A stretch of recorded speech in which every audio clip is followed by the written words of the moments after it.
வணக்கம் மக்களே. ஒரு வாரம் கழிச்சு சசி மீண்டும் மக்களை சந்திக்கிறதுக்கு வந்திருக்கோம். இன்னைக்கு என்னென்ன நியூஸ் எடுத்துட்டு வந்திருக்கீங்க?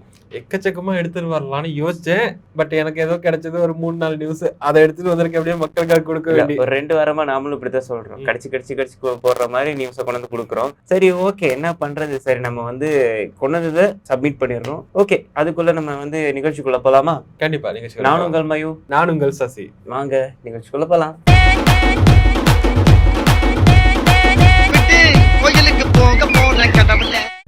ஆரம்பத்துல சசி, இப்போ கருப்பு படத்துக்கு பெரிய எதிர்பார்ப்புகள் இருந்துச்சு, அதோட நிறைய பிரச்சனைகளும் இருந்துச்சு. இது வரைக்கும் சூர்யாவோட கேரியர்ல இல்லாத ஒரு அளவுக்கு நல்ல ஒரு பாக்ஸ் ஆஃபீஸ் கலெக்ஷன் வந்து வந்திருக்குன்னு சொல்லியிருக்காங்க. ஆமா, படம் இப்போ வரைக்கும் வந்து ஒரு 2வது வாரம் போய்கிட்டு அந்த 2வது வாரத்துல இந்த படம் வந்து 200 கோடி ரூபாய் வசூல் வந்திருக்குன்னு சொல்லி அவங்களோட அஃபிஷியல், அதாவது படக்குழுவோட அஃபிஷியல் எக்ஸ்தலத்துல வந்து ஒரு போஸ்டர் வெளியிட்டிருக்காங்க. 200 கோடி இதுக்கு வந்து வசூல் வந்திருக்கு, இந்த அளவுக்கு பாக்ஸ் ஆஃபீஸ் கலெக்ஷன் பண்ணியிருக்கு. அது மட்டும் இல்லாம படம் வந்து நல்ல ஒரு பாசிட்டிவான ஒரு வரவேற்பு தான் பெற்றுச்சு. அதோட நல்லாவும் கலெக்ஷன் போய்கிட்டு இருக்கு, இன்னும் கலெக்ஷன் போய்கிட்டு இருக்கு. ஒருவேளை 500 கோடி அடிச்சிருமோ 1000 கோடி அடிச்சிருமோ அப்படின்ற மாதிரி மைண்ட் செட். இன்னைக்கு ஓப்பனிங் டேல சரி பரவாயில்ல 200 கோடியே போட்டுக்கிறேன், உனக்கு பிடிச்சதை போட்டுக்கிறேன். ஆனா திருஷ்யம் படம், அதாவது திருஷ்யம் பார்ட் 3, அந்த படத்துக்கு வந்து 50 கோடி டே 1ல வந்து வசூல் ஆயிருக்கு. இல்ல, சூர்யா ஃபேன்ஸுக்கும் கூட அதை வெயிட் பண்ணதுக்கு வந்து வர்த்தான படமா அமைஞ்சிருந்தது. ஸோ பாப்போம் ஏதாவது ஒரு நல்ல விஷயம் நடக்குதுன்ற போது ரொம்ப ரொம்ப சந்தோஷமா இருக்கு. சூர்யாக்கு இப்படி ஒரு பிரேக். இப்பெல்லாம் பார்த்தோம்னா ட்ரெண்டிங்கா போறது அந்த கருப்பு சாமி. ஆரம்பத்துல நம்ம ஒரு படம் பார்த்திருப்போம், மெர்சல். அந்த படத்துக்கு வந்து ஆரம்பம் ஒளிப்பதிவாளராக இருந்தவர் தான் ஜி.கே. விஷ்ணு. அவரோட ஒரு சினிமாட்டோகிராஃபில வந்து இந்த படம் வந்து பெரிய ஸ்கேலாகவும் இருக்கு, அதோட கலர் டோன் வந்து சூப்பரா இருக்கு.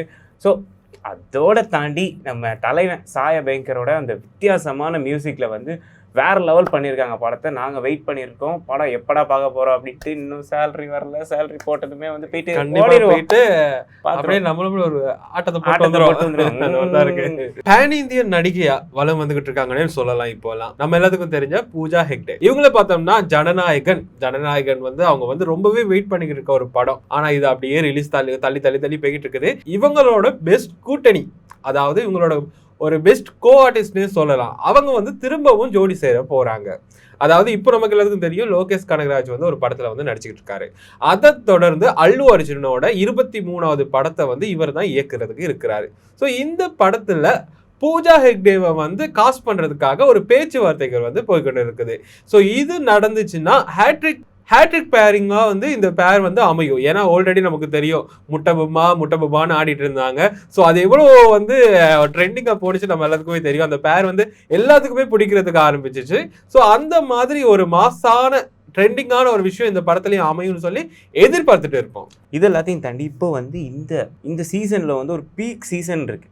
ஆமா, peak season means peak season equal to peak series அப்படி சொல்லலான்ற மாதிரி சொல்றேன். நான் எதை சொல்ல வரேன்னு உங்களுக்கு நல்லா புரியல, அப்படியே சொல்லிட்டு இருக்க போல. கண்டிப்பா நேத்து கூட நீங்க வந்து உட்காந்துட்டு சீரிஸ் பார்த்துட்டு என்ன சீரிஸ் பாக்குறீங்க அப்படின்னு கேட்டா அதெல்லாம் உனக்கு சொன்னா புரியாது அப்படின்ற மாதிரி தான் இருந்தது.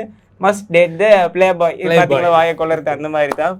அது என்ன சீரிஸ்னே தெரியல. நான் வந்து ரீசெண்டாக பார்க்கும்போது நல்ல வைரலாக போய்கிட்டு இருக்கு. ஸோ அதாவது இண்டிபெண்டான ஒரு விமன் வந்து ஒரு பிளே பாய் வந்து ஏதோ ஒரு காரணங்கள், அது சில காரணங்கள்னால வந்து லவ் பண்ண வேண்டிய ஒரு கட்டாயம் வருது. அதுக்கு நடுவில் வந்து என்னென்ன விஷயங்கள் நடக்குது அப்படின்னு சொல்லி. ஸோ நம்ம எல்லாத்துக்கும் பிடிச்சவர் தான் வந்து நாம் சீரீஸோட டைரக்டர் சூர்யா வேலன். அவர் வந்து இப்போ இந்த சீரீஸை வந்து டைரக்ட் பண்ணிட்டு இருக்காரு. இந்த சீரீஸ் வந்து 24 எபிசோட்ஸாக வந்து ரிலீஸ் ஆகிருக்கு. அதை கண்டிப்பாக வாட்ச் பண்ணணும். மணி ஹீஸ்ட் சீரீஸோட இந்த சீரீஸ்க்கு வந்து செம்ம ஹைப்பா இருக்கு. என்னடா மணி ஹீஸ்டோட ஈக்குவல் பண்றீங்களே அப்படின்னு சொல்லாதீங்க. ஸோ ஆனால் வந்து நல்ல ஒரு சீரீஸாக அமைஞ்சிட்டு இருக்கு. தமிழ் சினிமாவை பொறுத்தவரை அந்த ஆரம்ப காலத்துல இருந்து, அதாவது 60s 70sல இந்த கிசுன்றது வந்து ரொம்பவே பிரசித்தமான ஒரு விஷயம். அப்பெல்லாம் பார்த்தோம்னா இந்த அளவுக்கு சோசியல் மீடியாவெல்லாம் இல்லை. ஸோ அப்பெல்லாம் கிசு எழுதுறப்ப இந்த பத்திரிகைகளை தான் கிசுலாம் எழுதுவாங்க. இப்போ பார்த்தோம்னா ஆளுக்கு அவன் ஏதாவது புதுசாக கிளப்பி விட்டுக்கிட்டே இருக்கான். நமக்கு பிடிச்சவங்களோ பிடிக்காதவங்க அவங்கள பற்றி ஏதாவது நியூஸ் போட்டுக்கிட்டே இருக்கிறாங்க. ஸோ அந்த வகையில் இப்போ கொஞ்ச நாள் ஒரு டாக்ல போய்கிட்டு இருக்க ஒரு விஷயம் தான், நம்மோட இசை அமைப்பாளர் அனிருத்துக்கும் சன் டிவி ஓனர் கலாநிதி மாறனோட மகள் காவ்யா மாறனுக்கும் ஒரு கனெக்ஷன் இருக்கிறதா பேசிட்டு இருக்கிறாங்க. சோ இது வந்து கல்யாண லெவலுக்கு போறதுக்கான ஒரு வாய்ப்பு இருக்குதா பேச்சுவார்த்தைகள் வந்து போய்கிட்டு இருக்குது. ஸோ எதை நம்புறதுன்னு தெரியல. ஆனா இவங்களுக்கு வந்து நவம்பர் மாசம் வந்து கல்யாணம் வந்து பிக்ஸா இருக்குன்னு சொல்லி ஒரு நியூஸ் ஒன்று வந்திருக்குது. நான் 2 படம் வச்சிருக்கேன், ஆந்தோனி, நீலிரா. இதை 2 சொன்னா உங்களுக்கு என்ன ஞாபகத்துக்கு வரும்? நம் நாட்டு படைப்புகள். நம் நாட்டு படைப்புகள். அது மட்டும் இல்லாம நீலிரா வந்து இந்தியால தான் வந்து ஃபில்ம் பண்ணாங்க. ஆனா அந்த படத்தை வந்து இயக்குனர் வந்து நம்ம நாட்டுக்கு, அதாவது சோமேந்திரன் அப்படின்னு சொல்லிடுற ஒரு இயக்குனர் தான் நீலிரா அப்படிங்கிற ஒரு படத்தை வந்து டைரக்ட் பண்ணாரு. அந்த படம் வந்து இப்போ வந்து ஒரிஜினல் வெர்ஷன் வந்து ஓடிடியில் வந்து ஸ்ட்ரீம் ஆகிட்டு இருக்கு. அதை நீங்க எப்போ வேணாலும் பார்க்கலாம். அந்த படத்துல நவீன் சந்திரா, சனந்த், அதுக்கப்புறம் கபிலா வேணு, ரூபா கொடுவையூர் அப்படின்னு சொல்லிட்டு நிறைய ஒரு பெரிய பட்டாளமே நடிச்சிருக்கு. ஸோ இது வந்து ஈழம் பேஸ் பண்ண ஒரு கதையாக தான் அமைஞ்சிட்டு இருக்கு. இது வந்து ரொம்ப இன்டென்ஸான கதையாகவும் இல்லை. இதில் வந்து ஒரு கல்யாணம் நடக்க போகிற ஒரு சுச்சுவேஷன்ல ஆமி இது 2க்கும் நடுவில் நடக்கிற ஒரு சீக்வன்ஸ் தான் இந்த படத்தை வந்து எடுத்திருக்காங்க. ஸோ இதில் வந்து நிறைய இன்டென்ஸான சீன்ஸ் எல்லாமே இருக்குது. நல்லா பார்த்த வகையில் இது வந்து பெரிய நம்பி போயிட்டு இந்த படத்தை பார்க்கலாம் அப்படின்ற ஒரு மைண்ட் செட்டில் தான் நாங்களும் இந்த படத்தை பார்த்தோம். நான் லாஸ்ட் வீக்கும் பேசின விஷயம் தான். ஸோ இந்த வீக்கும் அதே பேசுகிறானே நீங்கள் நினைக்கக்கூடாது. என்னால் பேசாமல் இருக்க முடியலை. அப்படிப்பட்ட ஒரு விஷயம் தான் இந்த விஷயம். என்னென்னு பார்த்தோம்னா தமிழ் சினிமாவில் வந்து காமெடியன்ஸ் வந்து ஆக்டர்ஸாக வந்து மாறிக்கிட்டே போகிறாங்க. அந்த வரிசையில் நிறைய பேர் வந்துட்டாங்க. இப்போ இந்த வாரம் நான் யாரை பற்றி பேச போகிறேன்னா யோகி பாபு. யோகி பாபு பொறுத்தவரை எனக்கு யோகி பாபு வந்து பர்சனலாகவே பிடிக்கும். அவர் வந்து தளபதி கோம்போவில் வந்த அந்த காமெடி சீன்ஸ் எல்லாம் நல்லாவே இருக்கும். ஸோ இப்போ என்ன பார்த்தோம்னா ரீசெண்டாக அவரும் வந்து மற்ற காமெடியன்ஸ் மாதிரியே அவரும் ஹீரோவா நடிக்கிறதுக்கு வந்து ஸ்டார்ட் பண்ணிட்டாரு. இப்போ பார்த்தோம்னா தர்ம பிரபு, லக்கி மேன், மண்டேலா இந்த மாதிரி படங்கள்லாம் வந்து நடிச்சிருக்காரு. ஸோ இவர்ல என்ன நடிச்சிருக்காருன்னா இப்போ வந்து மற்ற காமெடியன்ஸ் மாதிரியே இவரும் என்னன்னா ஃபுல் டைமா வந்து ஹீரோவாவே நடிக்க போறதா அவர் சொல்லியிருக்கிறாரு. அதை தொடர்ந்து இவர் என்ன பண்ண போறாருன்னு இப்போ வந்து குறிப்பிட்ட ஒரு படங்களை வந்து நடிச்சுக்கிட்டு இருக்காரு. அதை தொடர்ந்து இவர் ஒரு கதை எழுதி இவராகவே ஹீரோவா நடிக்க போறாரு. ஸோ ரீசெண்டா தனுஷ் நடிச்சு வெளிவந்த படம் தான் கரண். இந்த படம் வந்து மக்கள்கிட்ட வந்து பெரிய எக்ஸ்பெக்டேஷனை கிரியேட் பண்ணி அதுக்கு பிறகு வந்த பிறகும் இந்த படம் ஓகேவா இல்லையாங்கிறது வந்து ஒரு பாசிட்டிவ் ரிவ்யூஸா வந்திருக்கா இல்லை நெகட்டிவ் ரிவ்யூஸா வந்திருக்கான்னு பார்த்தா மிக்ஸ்ட் ரிவ்யூஸ் தான் வந்துருந்துது. ஆனா படம் வந்து அந்த அளவுக்கு ஓடலை அப்படிங்கிறது வந்து ப்ரொடியூசர் சைட்லேயே சொல்லியிருந்தாங்க.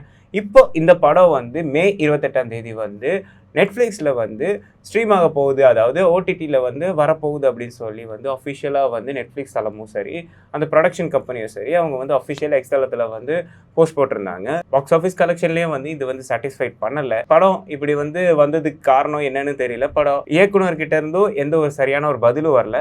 சரி, அடுத்தும் நான் வந்து ஒரு நியூஸை சொல்லிட்டு போயிடுறேன். இந்த படம் அப்படின்றத தாண்டி இது ஒரு ஹிஸ்ட்ரி அப்படின்றத சொல்லலாம். ஏன்னா வந்து இந்த டைரக்டர் வந்து எடுக்கிறது ஃபுல்லாகவே வந்து ஒரு ஹிஸ்ட்ரி மாதிரி தான் போய்கிட்டு இருக்கும். இதுக்கு இல்லையா சார் ஒரு 2 அப்படின்ற மாதிரி மைண்ட் செட்டில் தான் இருக்கும். அப்படி பார்த்தோம்னா இந்த வீக் வந்து ஜூனியர் என்டிஆரோட பர்த்டே வந்து அந்த பர்த்டே டைமில் இவங்களுக்கு ஒரு ஸ்பெஷல் அப்டேட் ஒன்று வந்துச்சு. அதாவது வந்து என்ன அப்டேட்டுன்னா வந்து நம்ம கேஜிஎஃப் 2 அப்புறம் சலார் இந்த படத்தை வந்து டைரக்ட் பண்ண பிரசாந்த் நீல் வந்து அடுத்து வந்து நம்ம ஜூனியர் என்டிஆரை வந்து டைரக்ட் பண்ணியிருக்காரு. அதாவது அந்த படத்துக்கு பேர் வந்து தி டிராகன் அப்படின்னு சொல்லி டைட்டில் வச்சு இந்த டைட்டிலுக்கு ஏற்ற மாதிரி ஒரு 4 நிமிஷம் ஒரு கிளிம்ஸ் வீடியோவை ரிலீஸ் பண்ணியிருக்காங்க. எல்லா நிமிஷம் கொண்டு கொடுத்தாச்சு. முடிஞ்ச வரைக்கும் நானும் அப்படியே பேசிட்டோம்.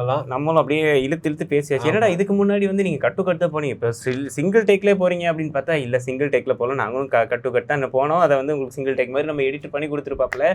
ஸோ நாங்கள் எங்களுடைய கடையை சாத்திட்டு போகிறதுக்கான நேரம் வந்துருச்சு. ஸோ சசி, நீங்கள் சைலண்டாக இருக்கிறத பார்த்தா என்னமோ சைலன்சர் ஃபிட் பண்ணுறீங்கன்னு நினைக்கிறேன். இல்லை அப்படியெல்லாம் ஒன்றும் இல்லை. ஸோ மக்களுக்கு போர் அடிக்காமல் நம்மளும் அப்படியே கடையை சாத்துறதில்ல ரசி. ஸோ அடுத்த வாரம் நாங்கள் இன்னும் நிறைய சினி பைட்ஸோட வர்றதுக்கு ரெடியாக இருக்கோம். அது வரைக்கும் வெயிட் பண்ணுங்க, காத்திருங்க. ஸோ 2 தான் இல்லை, 2 தான். ஓகே சரி. நான் உங்கள் மயூ, நான் உங்கள் சசி. பாய் பாய் மக்களே, டாடா மக்களே. முடித்து விட்டு கோயிலுக்கு போக போற கடவுளே.